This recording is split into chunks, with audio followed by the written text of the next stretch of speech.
च प्राणसंज्ञो न त्वयि पञ्चवायो न वा सप्तधातु न वा पञ्चकोश न वाक्पाणिपादं न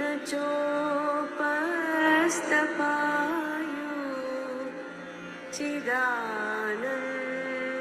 चिदानन्दरूपः शिवोऽहं शिवोऽहं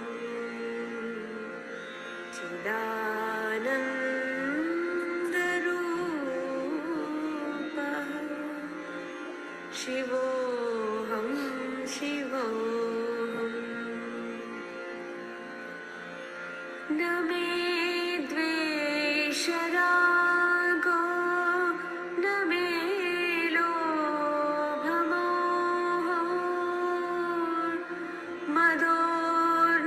मदोर्नैव मे नैव मात्सर्यभावः न धर्मो न चार्थो न कामो न मोक्षः चिदानन्दरूपः शिवोऽहं शिवोऽहं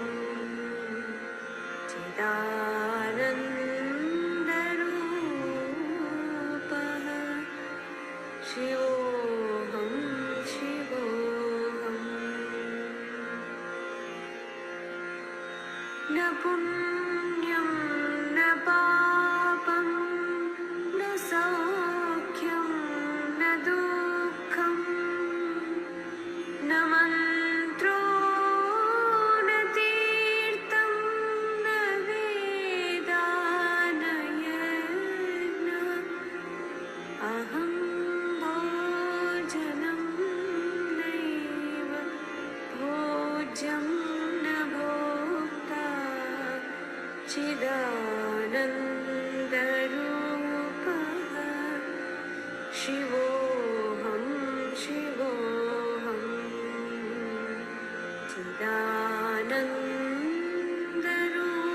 चिदानन्दरूपः शिवोऽहं शिवोऽहम् न मृत्युर्न शङ्का न मे जातिभेदः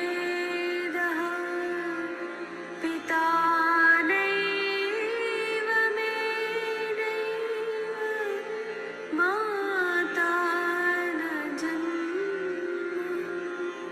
न बन्धो न मित्रं गुरो नैव शिष्यः चिदानन्दरूपः शिवोऽहं शिवोऽहं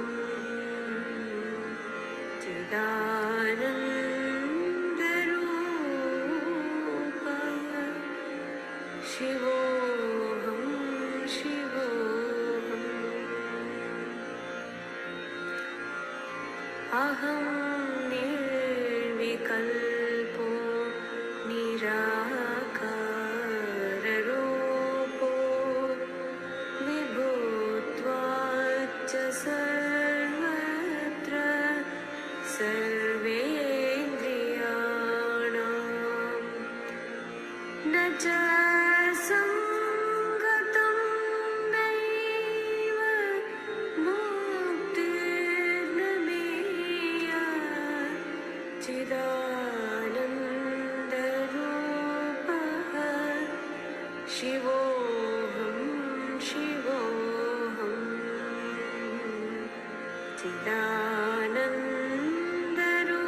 चिदानन्दरूपः शिवोऽहं शिवोऽहं शिवोऽहं शिवोऽहं शिवोऽहं शिवोऽहम्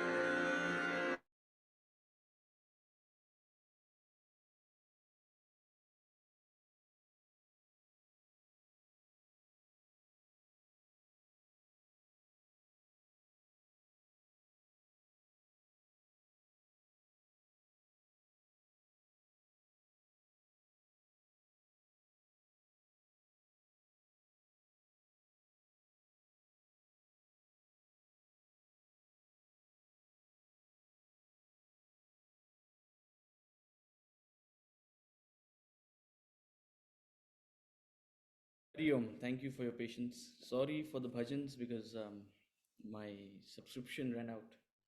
So I had to scramble to resubscribe to the application. Otherwise, we wouldn't be able to hear Swamiji's audio also. So that took me about 5-7 minutes. But I didn't want to leave those who came early to not get to hear any bhajans. So I took the liberty of eating into class time. Okay, Hariom. We'll start.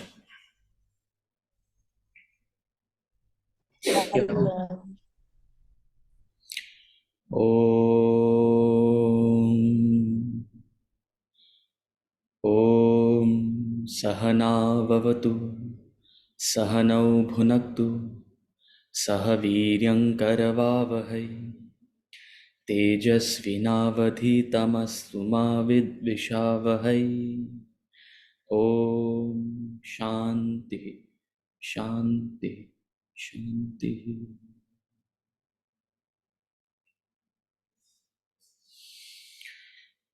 We'll start today with Rakesh ji's question. Rakesh ji, are you here? Rakesh, are you here?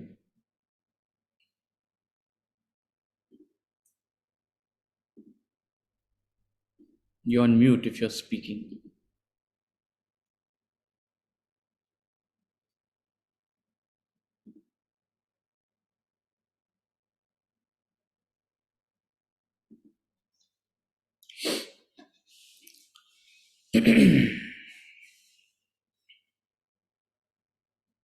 Rakesh, if you're not here, then I will take up the question at the end of class, as and when you're here. Okay.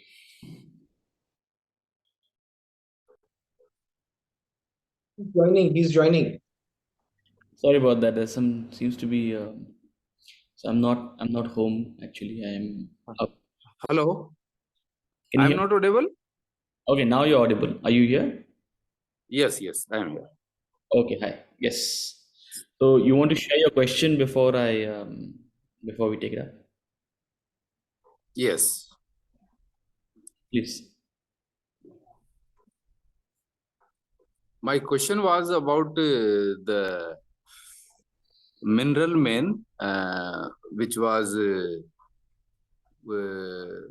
which is don't react the world.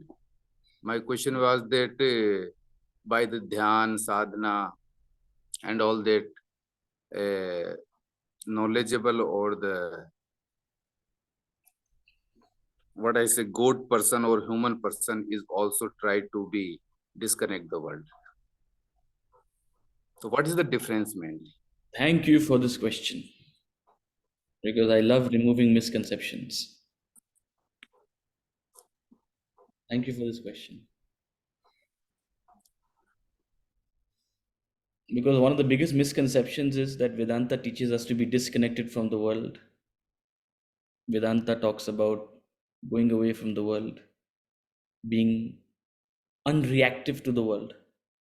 Being unreactive to the world. Chapter 6, verse 1 of the Bhagavad Gita. Please memorize it by heart.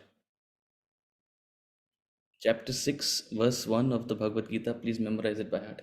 Anashrita karma phalam karyam karma karoti yaha sa sannyasi cha yogi cha na niragnir na chakriyah.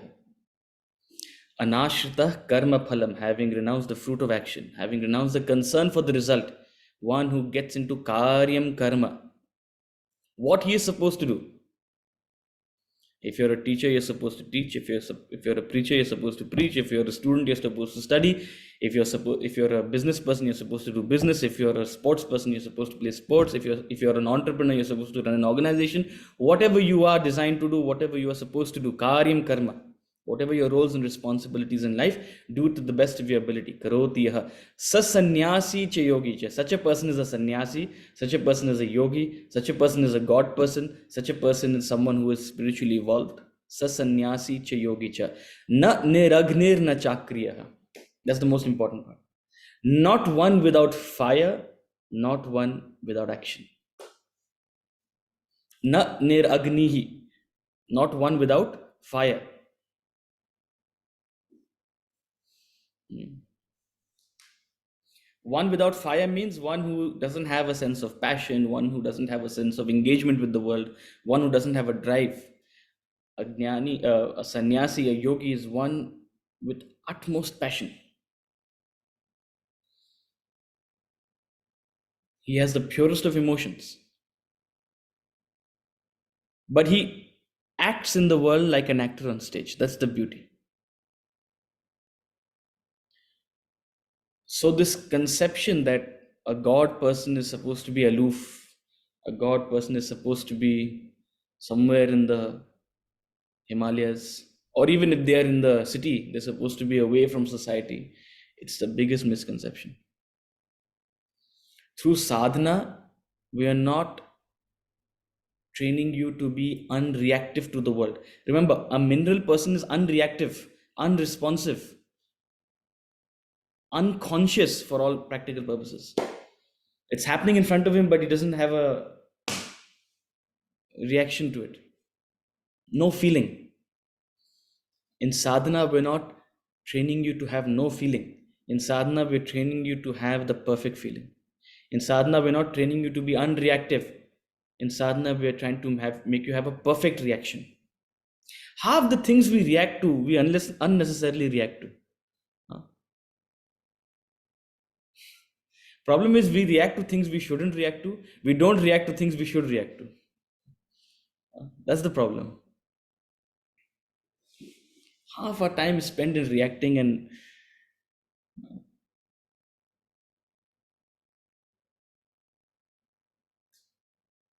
how to manage people. We react to what we shouldn't react in them. If you're dealing with an emotional person, you have to react to them appropriately. If someone emotional is having an impulsive reaction and you also are having an impulsive reaction, what will happen? It'll be a mayhem. You will always be fighting. The other day there was a video in Delhi. People are getting into a physical violence because of a parking spot. In Delhi, you have these colonies, and each colony, earlier there used to be no stilt parking, all parking on the road. In some of the older colonies, especially in Delhi side, now in Gurgaon you have stilt parking. People park inside the houses. But in Delhi, if you go to Malviya Nagar, any of the colonies there, it'll be jam packed. There'll be no place to walk also because there'll be so many cars parked on the road. Anyway, so you can imagine, people have. It came down to a fight over a parking spot, and one uncle is beating another uncle with a bat. And that has not happened in one day. That's happened over months and months of wrong reactions. Not able to handle situations, not able to deal with the problem appropriately. So Vedanta teaches you to manage people appropriately, deal with situations appropriately, not be unreactive. But I can understand where your question comes from. See, a mineral person is in a stage of what is called tamas. A mineral person is in a stage of tamas, absolute lethargy, absolute heedlessness. A God person is in a state of sattva. And outwardly, on the exterior, tamas mimics sattva. Outwardly, on the exterior, tamas mimics sattva. Who is a sattvic person? One who maintains a very calm demeanor outside, outwardly. Like Lord Shiva, half eyes closed, half eyes open. And who's a tamasic person? One who maintains a very calm demeanor outside. Outwardly, a tamasic person and a sattvic person have a lot of resemblances. One who doesn't have the eyes to see will confuse one for the other. So while it is true externally, very often, tamas tends to copy sattva. They almost seem indistinguishable. But the entire play is inside. What's the state of mind? The state of mind of a mineral person is in absolute lethargy, an absolute heedlessness. They don't care. the state of mind of a sattvic person, of a God person, is completely active, full awareness of the situation, and full discretion of what to react to, what not to react to. So, anashrita karma phalam karyam karma karoti. Through sadhana, through dhyanam, we're trying to become the best actors in the world, the most appropriate. We're trying to function in the best manner in the world. Does that answer your question, Rakesh? Yes, I think it's a selective response with the knowledge. Correct. So, Uddhavji, is it not better instead of reacting, responding? Responding is not a reaction. so best Respond- reaction, by best reaction, I mean response. Yeah. Meaning of best reaction is when you deliberately, consciously respond to a situation rather than impulsively react to a situation. Okay, with that thought, we continue where we left off. We were in the middle of the human species. So, having talked about the 4 types of people, the mineral person, the vegetable person, the animal person, and the human person. And broadly speaking, this segregation, this is done on the basis of selfishness. Selfishness means how conscious one is and how aware one is, how self-centered one is versus the kind of identification one has. Also on the basis of how independent one is. So the 4 kingdoms, the mineral kingdom, the vegetable kingdom, the animal kingdom, and the human kingdom, were segregated based on how independent one is of the world. A similar segregation is done within human. Remember that beautiful analogy. The world is like a colossal spiral tapering to a point. It's like a tapering spiral, and each level of the spiral, the macrocosm, the smaller plane, the smaller plane, and the microcosm, at all stages, the qualities are resembling. We refer to our previous class for that description of the colossal spiral. So the world is like a colossal spiral. You see these 4 kingdoms in the cosmic realm. You see in the world stage, you see 4 broad kingdoms. Within a single kingdom, within the human kingdom, you see these 4 kingdoms. Within the human kingdom, there are mineral people, there are vegetable people, there are animal people, there are human people, and there are God people. We've added this new category. I will tell you, even if you go to a smaller microcosm, within an individual, different aspects of your personality are at different times of the day, at different times of your life. You are a mineral person. At different times of your life, you are a animal person. And it all has to do with what level of consciousness you have, how selfish you are. See, there was a funny sign I noticed on the beach the other day.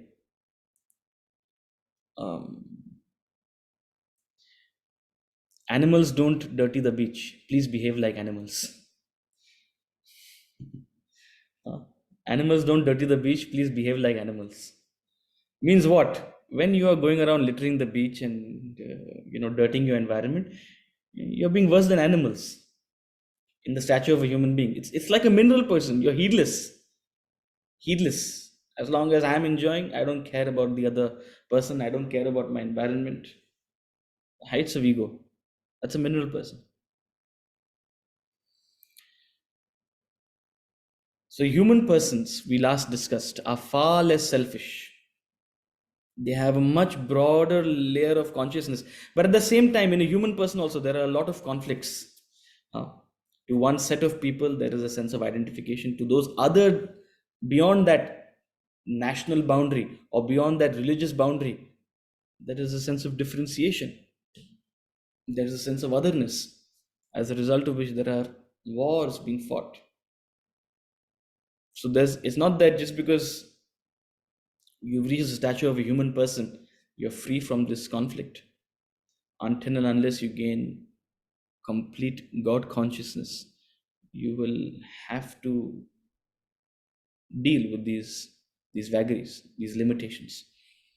So the God person, I'm going to try to see where we are on this. We clash with them.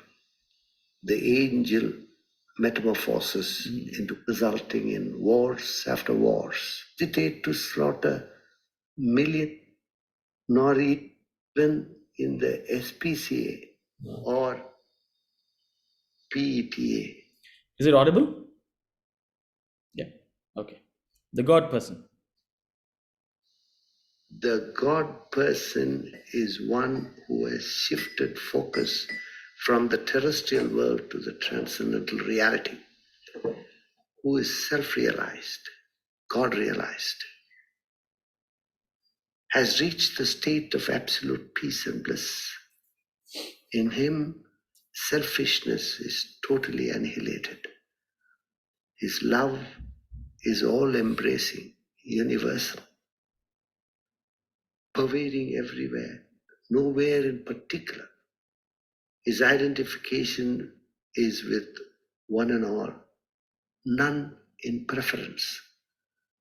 He is free from all worldly division and demarcation. His individuality has merged with the unifying divinity. Rare indeed is such a person. See, whenever I give you an example of universal love, some students have the habit of cutting me off and saying, it's not possible. How is it possible? They're lifting the hands right now. Yes, you have guessed correctly. Of course, it's very rare. He himself says out here, rare indeed is such a person, one who has universal love. Only one person sang about it, John Lennon. Also, did he mean it or not, or to what extent he understood it, God knows. It's difficult to conceive, much less implement. A God person is one who has shifted focus from the terrestrial to the transcendental. This is the most important point. See, humans alone have the capacity to question, to inquire into the nature of being, the nature of existence, the nature of life. And you can do it both ways. A scientist is one who goes outward to the far reaches of the universe.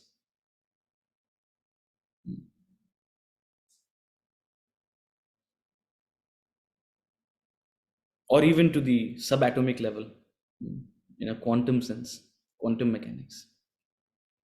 Whereas a philosopher is one who goes inward to the nature of consciousness. Point is, most of us are neither. Most of us are blissfully unaware of the nature of the world. We're just caught up with our daily issues and daily problems. We are blissfully unaware of the mystery that surrounds life. See, someone who is completely immersed in any scientific field will not have half the problems that people have. They'll be in a complete different realm of consciousness. So the rare person actually inquires about the mystery of the world, either in a philosophical way or in a scientific way. But a philosopher is one who goes inward. So God person here is talking about one who has shifted his focus from the terrestrial, one who questions, where have I come from? Where am I going? How have I come about? What is the meaning of this existence? What am I looking for? Who am I? Who am I?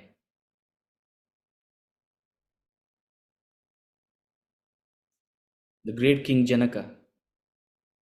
The great King Janaka.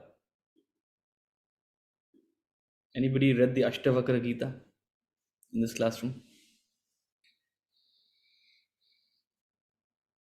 The great King Janaka woke up from a dream. In the dream, he was a beggar, begging for alms. The great, glorious king, the ruler of the entire land, dreamt that he was a beggar, begging for alms. And he woke up terrified. Terrified not because of what he had experienced, not because he had a terrible dream. He woke up terrified because he had the question in his head: am I that beggar dreaming right now that I am a king? Or am I the king who was just dreaming to be a beggar? Am I the king who was just dreaming that I was the beggar? Or am I that beggar who is now dreaming I am a king?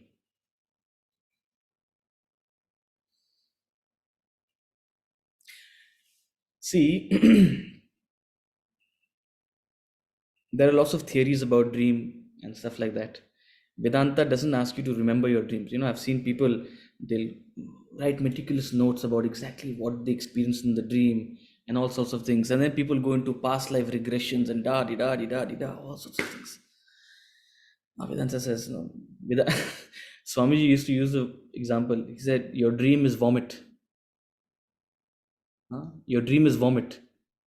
After you vomit, you carefully collect it. Sorry to use this example, but this is how we understand. The contents of the dream are not important. The contents of the dream are not important. What is important in a dream is to realize, is to recall that feeling of how real it was while you were dreaming. The importance of a dream is the reality of it while you were in it. That's what Vedanta is interested in.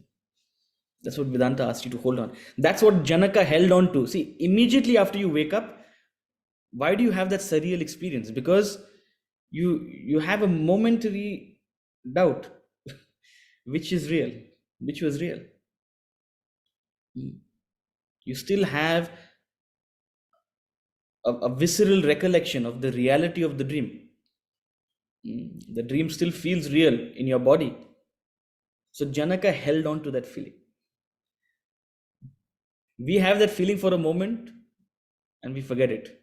Before you know it, we are completely immersed in this state of consciousness.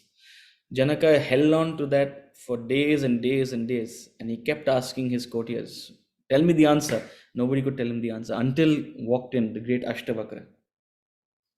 And the conversation, just like the Bhagavad Gita is a conversation between Lord Krishna and Arjuna, the Ashtavakra Gita is a conversation between Ashtavakra and Janaka.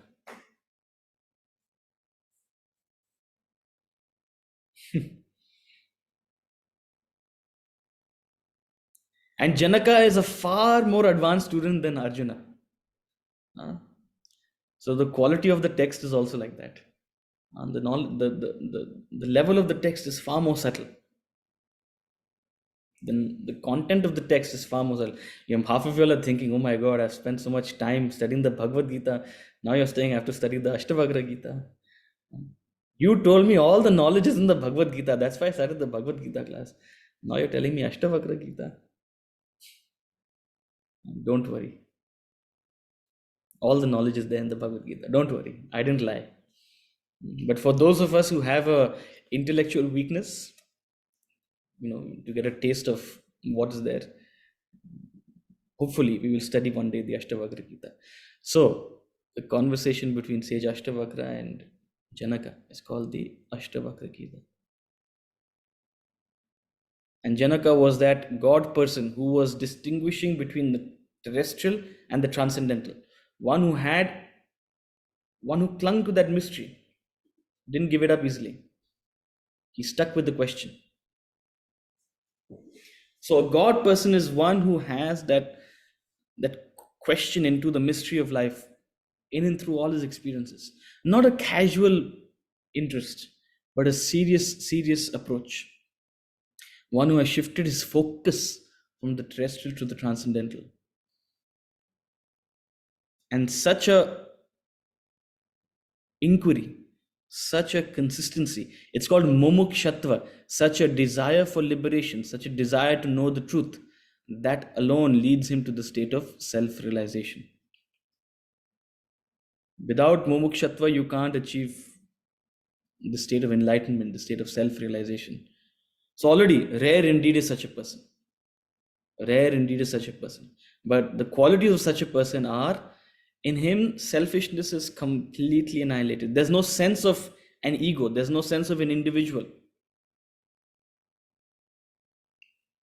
He bears true love, universal love, without any demarcations. You might all be thinking, oh, this seems to be a utopia. Yes, it is. It is a utopia. Because 1 in a million reach this state.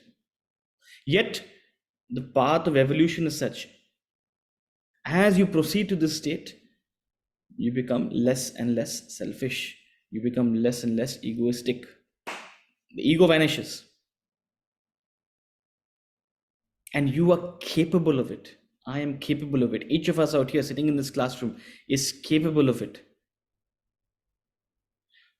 Godhood is your birthright. Godhood is your birthright. To reach the state is both your right and your duty. So the message of Vedanta is that Punarapi Jananam, Punarapi Maranam. You will all keep oscillating. We'll all keep on the cycle of birth and death, birth and death, birth and death, until and unless we evolve to the state. Until and unless we reach the state of a God person, one who has attained enlightenment, one who has merged his individuality.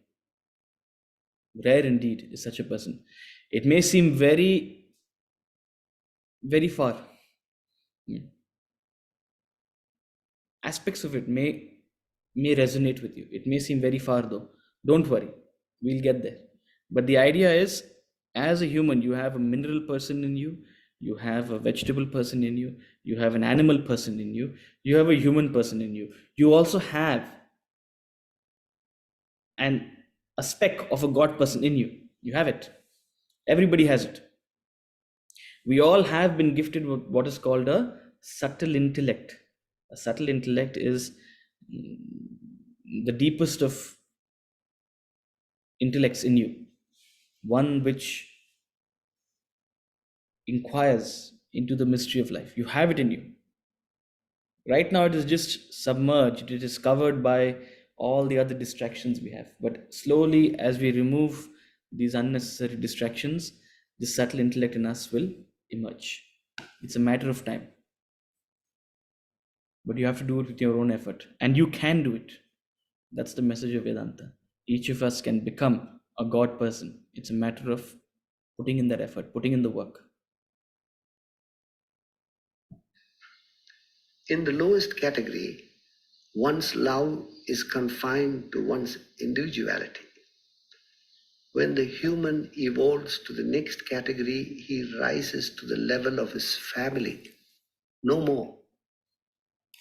As he evolves further, his love embraces enlarging circles. In the final stage of evolution, the God person, the self-realized soul, radiates love, peace, and happiness everywhere, to every being.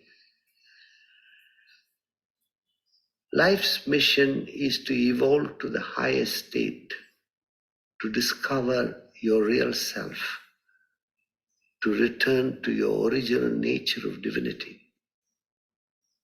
Be not static. Stagnation is decay, death. Follow the example of flowing rivers, not stagnant ponds. Rivers are steadfast, tireless in striving to reach their goal, the ocean. No obstacles can stop their determined pursuit. They reduce boulders to pebbles, track around hills and valleys, fall from precipices, but never stop until they merge with the ocean.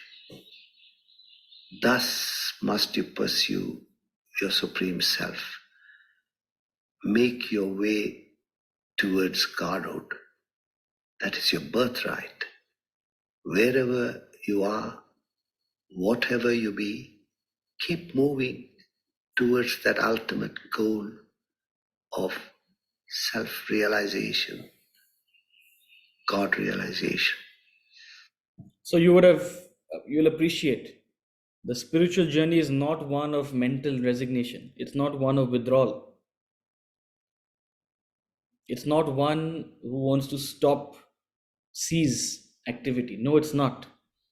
In fact, you have to become like a mighty river cutting through the boulders of life. Depending on where you are, if you are at the beginning of the journey, there'll be a lot of velocity. If you're towards the end of your journey, yes, it may appear that you are almost there. But it's not. See, most people take to spirituality as a sense of giving up on life. That's not what this is for. This knowledge is not meant for that. This knowledge may help you in your times of difficulty, no doubt. But it can do much more. It's meant to take you on life's ultimate mission, which is to attain spiritual enlightenment. And there's no one, it's not a cookie cutter size, it's not one size fits all. Depending on where you are, depending on who you are, different sadhana is prescribed to each person. Depending on which stage of life you are, depending on the nature of your desires, depending on the nature of your personality, a different approach is designed for you to take you from where you are to this ultimate state. But you can get there. That's the beauty. That's the guarantee of the scriptures.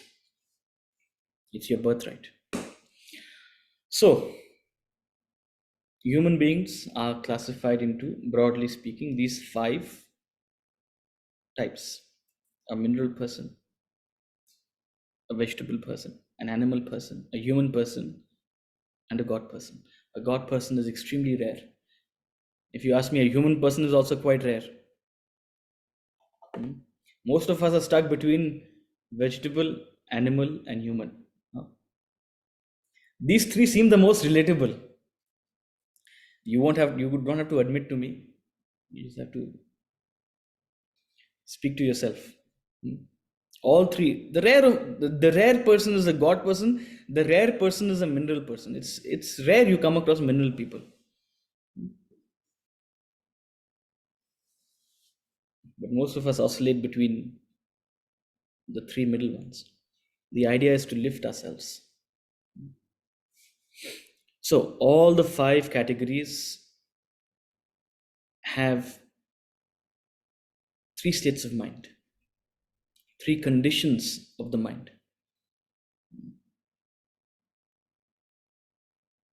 A mineral person mostly has a restless mind.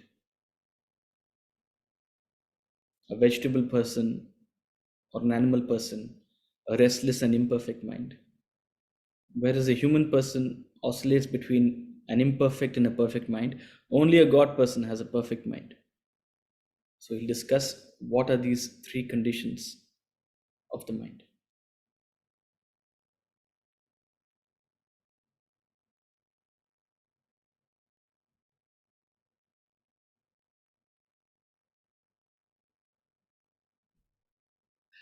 Three conditions of the mind. The 5 categories of human beings fall under 3 broad mental conditions: restless mind, imperfect mind, perfect mind. Restless mind. A self-centered person is concerned only with himself. He focuses his interest and attention upon his individual self. His action and perception, emotion and thought are all directed to his own welfare. He finds no interest in anyone else. But the world is not designed to cater to a particular individual. As a result, his desires remain frustrated. They cause mental agitations. His mind remains ever discontented and disturbed. This type of mind is like a cone positioned on its vertex. A cone on its vertex can never remain stable. So is a restless mind. Imperfect mind. As a person moves up to the higher categories of humans, his mind becomes stabler. It does not topple over all the time as would a restless mind. But when someone insults him, flings a nasty remark at him, his mind becomes agitated. The agitations may last for hours, sometimes for days or months. A single incident can keep the mind disturbed for a long period. Even before the mind could settle down, perhaps another agency can create further mental agitation. A single disturbance can play havoc. Such a mind is termed imperfect. It acts like a cone lying on its side on a smooth surface. So,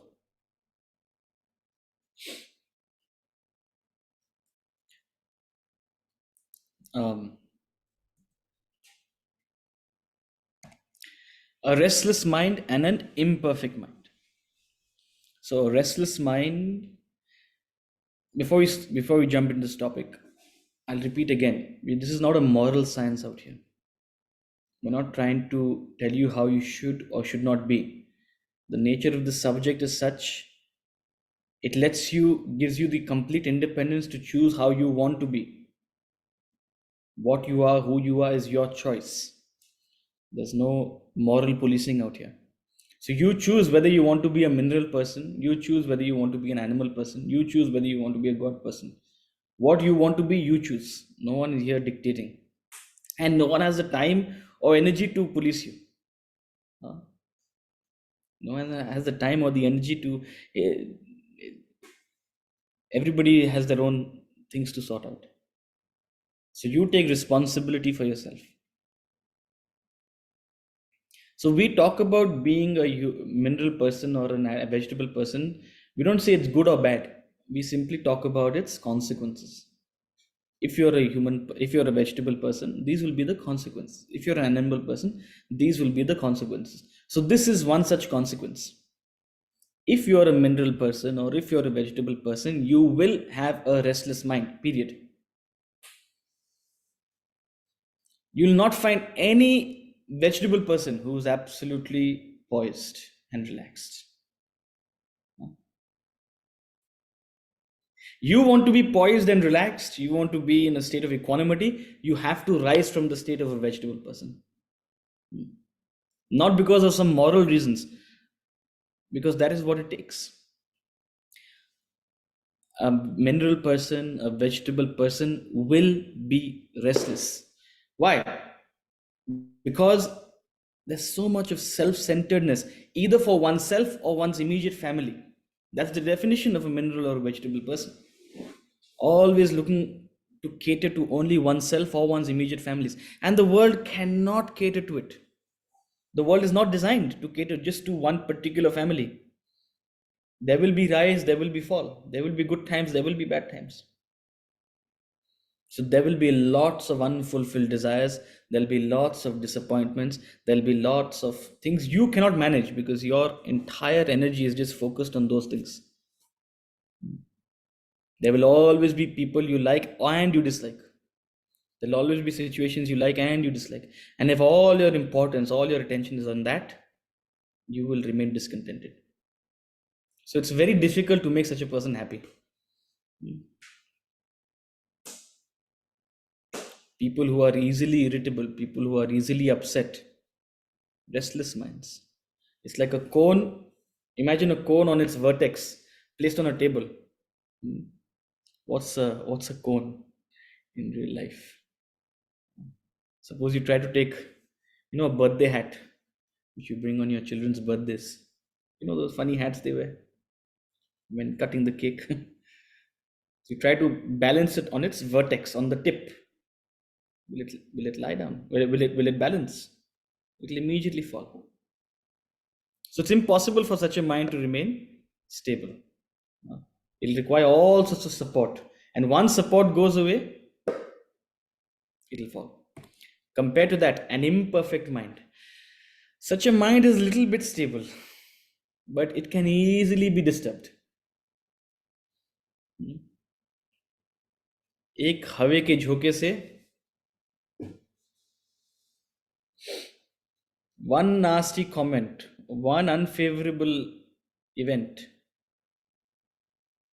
something someone said, something someone did, something someone didn't do, it'll upset you for days and days and days. He says it could last for days, it could last for months. Some people hold on to things for years and years and years. Their imperfect minds hold on to family issues or whatever for decades. So he says, such a mind is like a cone, the same birthday hat, lying on its side. If it's lying on its side, what will happen? If there's no disturbance, it will remain okay. But the moment there's a little bit of a disturbance, the world challenges it a little bit, it will fly away. Suppose you turn on the fan, what will happen? That hat will go flying away. Just like a cone lying on the side, easily it can get disturbed, easily it can get upset. A cone lying on its side may normally be at rest. But when tapped on one side, it starts oscillating from one side to the other.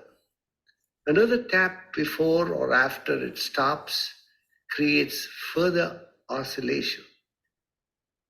The impact from an external agency may be only for a moment, but the consequent oscillation can continue for long. Similarly, so the impact from an external agency may be only for a moment, but the consequent oscillation can go on for long. A single incident, the incident may only be for a moment, but the impact it has on your mind, on your imperfect mind, can be for days and months and years. One single incident. an imperfect mind goes on oscillating, swaying, agitating, makes life miserable. You must learn to withstand external disturbances. They are an inevitable part of life. Do not allow them to agitate your mind, destroy your peace and harmony within. Perfect mind. It's a beautiful verse in the Bhagavad Gita, chapter 2, verse 14. Chapter 2, verse 14. Talks about a quality called titiksha.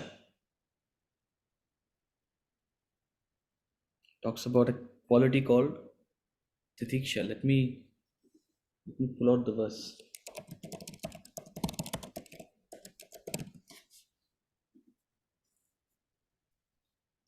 मात्रा स्पर्शास्तु कांतेय शीतोष्ण सुख दुःखदाः आगामपायिनो नित्याः तां तितिक्षस्व Bharat. O Kaunteya, O son of Kunti,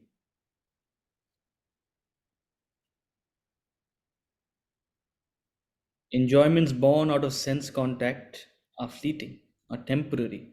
They come and go like summer and winter, like the seasons. Endure them. So both enjoyments and suffering born out of sense objects are temporary.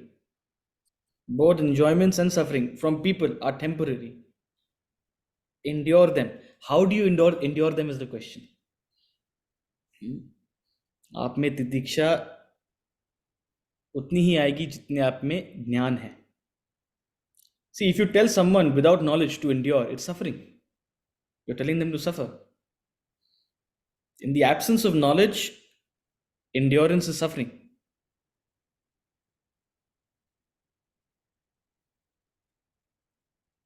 With knowledge, endurance becomes a beautiful process.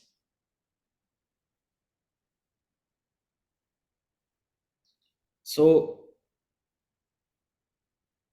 the imperfect mind has to be made perfect with knowledge. That's about it. That's the only process. Without knowledge, that imperfect mind will continue in its state of suffering. It will continue oscillating with the oscillating situations of life. Do not allow them to agitate your mind, he says. They destroy your peace and happiness. And he continues, to a perfect mind. A fully evolved person is free from mental agitation. His mind is tranquil, peaceful. He is the same in the best or worst of environment, situation, or circumstance. Leave him in heat or cold, he is undisturbed. Give him joy or sorrow, he is unperturbed. Treat him with honor or dishonor, he is unaffected. He remains ever calm and composed, revels in the perfect state of mind. He remains like the cone resting on its base. Oliver Wendell Holmes Sr. describes such a person in exquisite poetry. For him, in vain, vain the envious seasons roll. seasons roll, obeys eternal summer in his soul. Memorize these lines. Words to live by. If I had a chance, I would tattoo it. If I was obsessed about tattoos, I would tattoo it. Every time I think about making a tattoo, and I think, oh, I'll write something very profound. Then I tell myself, I don't have to etch it here, I have to etch it here. I have to etch it here. But if you have to make a tattoo of this. For him in vain, the envious seasons roll, who bears eternal summer in his soul. And how does this eternal summer come about? How does he remain unaffected? How does he remain poised? Two things. Knowledge has a dual role. Knowledge helps you assess and understand your environment. Summer will not be cold, winter will not be hot. With that assessment, you learn to accept. Second of all, knowledge has another role. Knowledge helps you reduce your desires. Knowledge helps you grow. When you grow, automatically the lower desires fall away. Just like as you grow from a child to an adult, automatically your childlike desires go away. You no longer have those childlike preoccupations. So knowledge has that dual role. Knowledge helps lift your imperfect mind to a perfect mind. Knowledge helps you lift your imperfect mind to that perfect mind with assessment, understanding, and growth. And once you have grown, the world rolls in vain, he says. The seasons will roll in vain because you have eternal summer within you. Vedanta would help you reach the perfect state. It provides the technique of disciplining the mind. And indisciplined mind can cause considerable damage, even prove fatal. You must take to daily study of Vedanta, reflect upon the truths therein, apply them in your life, your mental agitations gradually cease. You live a life of peace and bliss.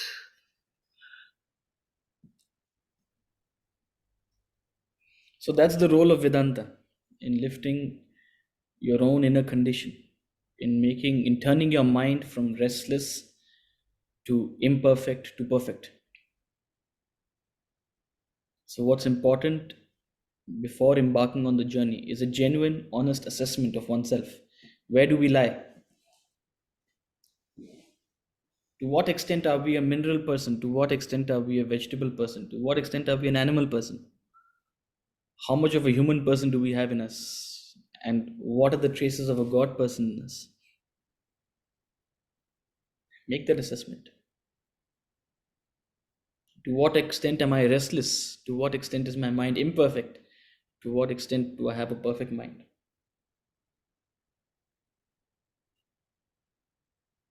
And with the study of Vedanta, it's guaranteed, it's bound to improve. Vedanta seeks to draw out the Godhood in you. Vedanta has the capacity to perfect this monkey mind of yours. That's its role in your life. But the effect is slow, it's gradual, and only with your steady and consistent effort. So he says, take to the study of Vedanta daily. Daily study of Vedanta, not a occasional study of Vedanta. And actually sit and apply it in your life. Put it to practice. Put it to test. Slow but steady process. With that thought, we'll conclude today's class and we will start the next chapter on Wednesday. I'm happy to take up any questions if there are.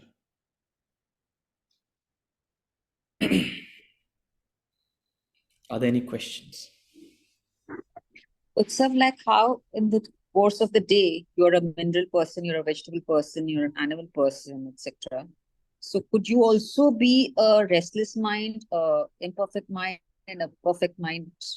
All No, indeed. So your state of mind will depend on the kind of person you are, right? Now, I only drew that example. See, it's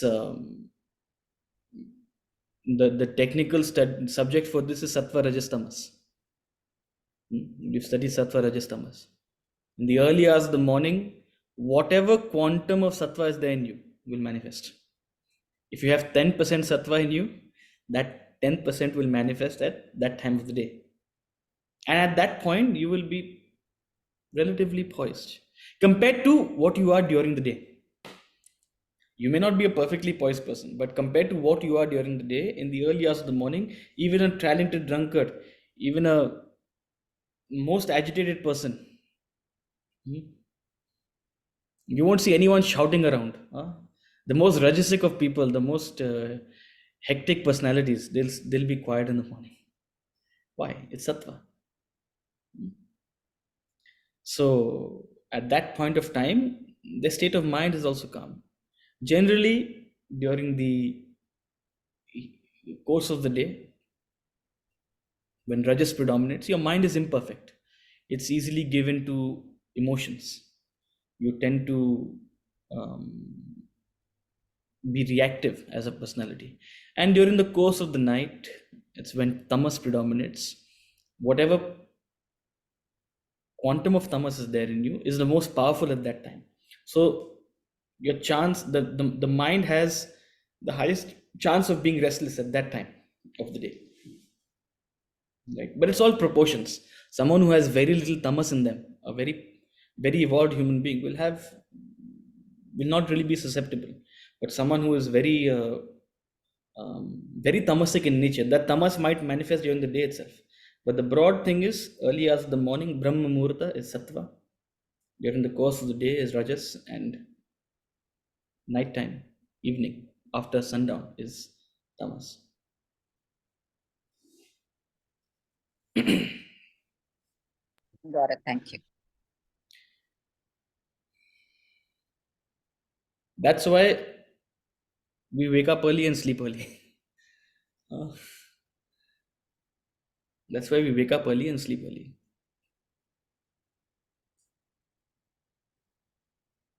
And once the sun sets, the first thing we do is sing bhajans.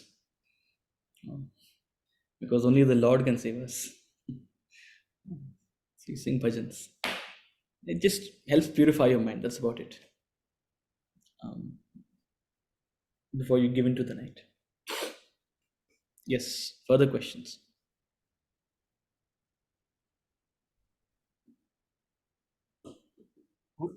Uddhavji, should I speak or Do you have a speak question? aloud? The question is whatever we have understood today, it's regarding that only I want to speak. Okay. You I'll just wait for some questions, and after that. Okay. Okay. Yes. Any further questions?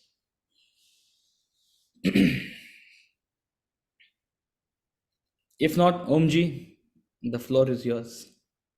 No. No, it's a very, very profound thought that Swamiji gave today, that we are God person. You see, it is instilling a confidence in us. Normally, what we always look, role model. We should try to strive in ourselves, our energies, to become God, like God. So this is a very profound thought what Swamiji has given. At the same time, I have got some funny things to say also about Oliver. The quotation which you gave, the last line was, the eternal summer, bear eternal summer in his soul. He was from a cold country. So he was bearing cold all the time. The cold is very harsh in those countries. That is why they crave for summer. Whereas this country is having extreme summer also.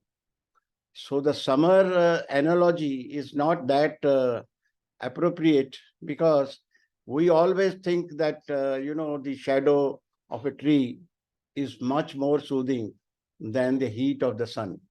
So that one analogy I am saying that. So he bears eternal winter in his soul. Huh? Dilli ki sardi. No, not winter. Perfect. Coolness. We sit in air-conditioned room What's only for it to cool ourselves, Hmm. not that we are sitting in a refrigerator. Anyway, we get the point though. Yes. And one more thing, sir. Hmm. Example of Janaka was very, very profound, because in the summer, in the dream, he got so much agitated, and he asked Ashtavakar, "Ye sach hai ki wo sach hai?" And he said, "Na wo sach hai, na ye sach hai." So this is how the dialogue started. But you used a very good word, which is mumoksha. He was a mumoksha. I am just clarifying myself. Does mumoksha, I understand mumoksha is karo ya maro. Is it the same thing?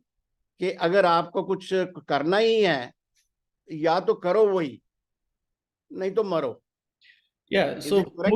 mumukshatva, you're correct, Omji. Mumukshatva is an intense desire for liberation, right? See, जब आपको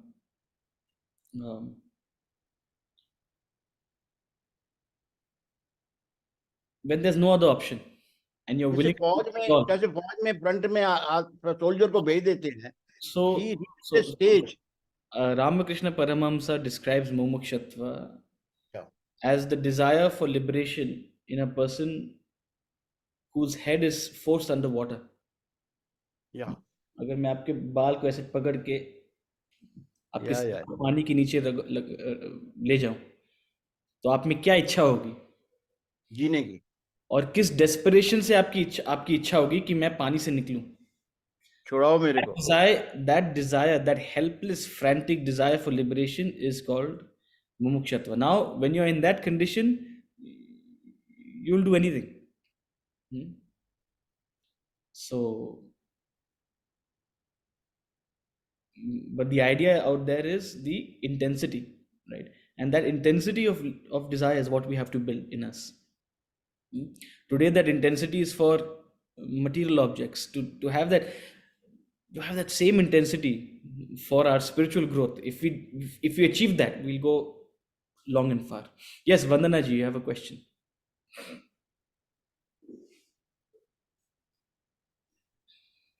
You're on mute. You should unmute yourself.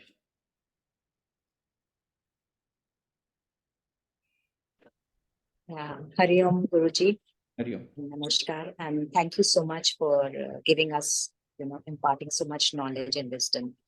So, I have a personal question, because what I was hearing today and what it was related to the things that we do every day. You were saying about the reactions, about the imperfect mind and the perfect mind and the restless mind. What we happen, we keep listening to these talks, and every day we are trying to understand and evolve as much as we can. But certain time it happens that you are in vicinity of people who are so close that you just cannot, withdraw from them. And the toxicity is there throughout. But because of your evolvement, you are basically moving ahead. You are trying to, if I may say, ignore. I'm not sure if that's the right word, but you try to just, make it, okay, it's coming and it's going, it's touching me and it's going. But sometimes these things stay with you. Like Guruji is very rightly saying that sometimes they make you move some points, the cone falls from one end to the other. And then sometimes that moment to get back to the normal takes time. How do we, work more on ourselves? I would not say we should work on others, because I feel that we are the ones who need to change ourselves, and we are the ones who are trying to reach the moksha. So how do we reduce that time to come back? Can you guide me somewhere? Because sometimes I am absolutely neutral, but sometimes I do get affected. And I keep talking to myself that I don't need to get affected, but sometimes I do get affected. So how do I go about that? Can you just guide me with that? Thank you so much. So see, this the answer to this is not, it's not a one size fits all. It's a contextual answer. When I mean contextual, it depends on who the person is. It depends on what stage of your relationship it is, right? And there's a lot of psychology involved out here as well. But first and foremost, you have to understand what nourishes you. What nourishes you is knowledge. What nourishes you is this kind of a satsang. So you have to make sure that you find some way to nourish yourself on a daily basis. I'm not saying just this classroom. Whatever nourishes you, you decide for yourself, because when you're dealing with it's like a battle you're fighting, and you need reinforcements, right? So you need that daily connect with something that inspires you, keeps you going, right? So make sure you have that sorted out for yourself. If I'll very personally, I'll tell you, early hours of the morning are totally to myself. People ought to spend the early hours of the morning by themselves in quiet study and reflections, right? Because ultimately it is only this knowledge which will guide you through the course of the day. That said, you are not simply an intellectual being, you're an emotional being as well. So you need to find some time to, you need to be kind to yourself. You have to find some time to vent. You might need some soundboards, someone with whom you can, let it out. Sometimes you may need to cry, sometimes you may need to, all these things. As you grow, the need to do all those things will reduce. But we're not sitting here in judgment. Oh, I have not grown enough, or I'm, everybody has their own, Ultimately, what this knowledge seeks to do to you is to create in you a sense of objectivity. Objectivity means seeing things as they are. See, we don't want to come to accept certain people as they are, because maybe they are very close to us. We hope and pray for change in them, right? But an ability to see things as they are will give us that ability to deal with it appropriately. It's almost a, I'm not saying no emotion, but it's almost a, it transcends emotion, right? Beyond how we want things to be, we see things as they are. And when you gain that objectivity in life, see, there's a lot of psychology at play, especially in dealing with people, right? In dealing with people, if you appear weak, others will take advantage of you. No matter who they are, your own children, your own partner, right?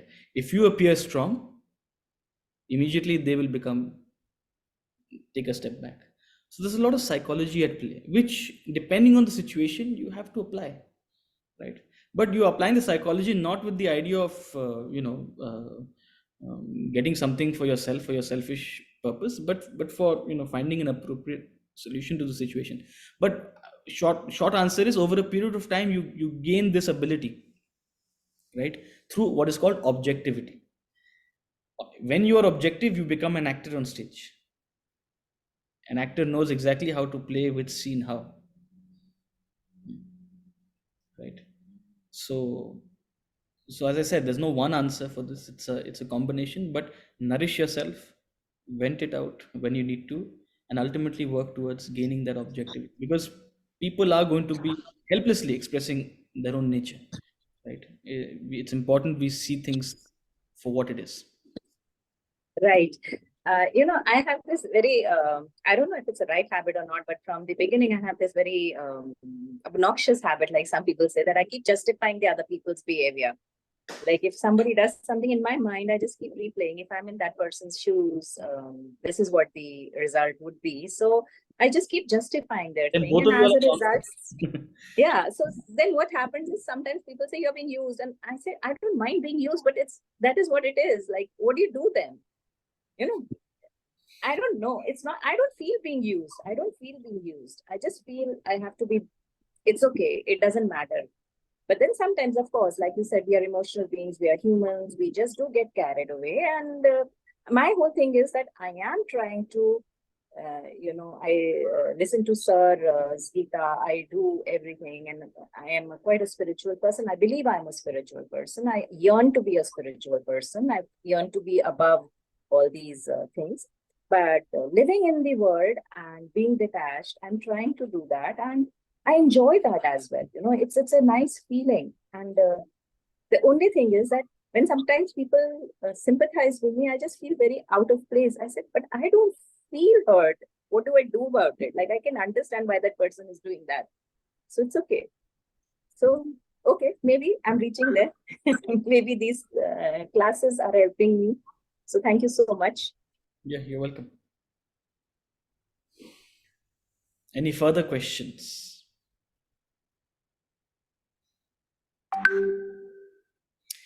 If not, we'll conclude and we'll see you again on Wednesday, same time. So have a good day, have a good tomorrow, and see you day after tomorrow at 8 a.m. Thank you, sir. Hari Om. Thank you, sir. Hari.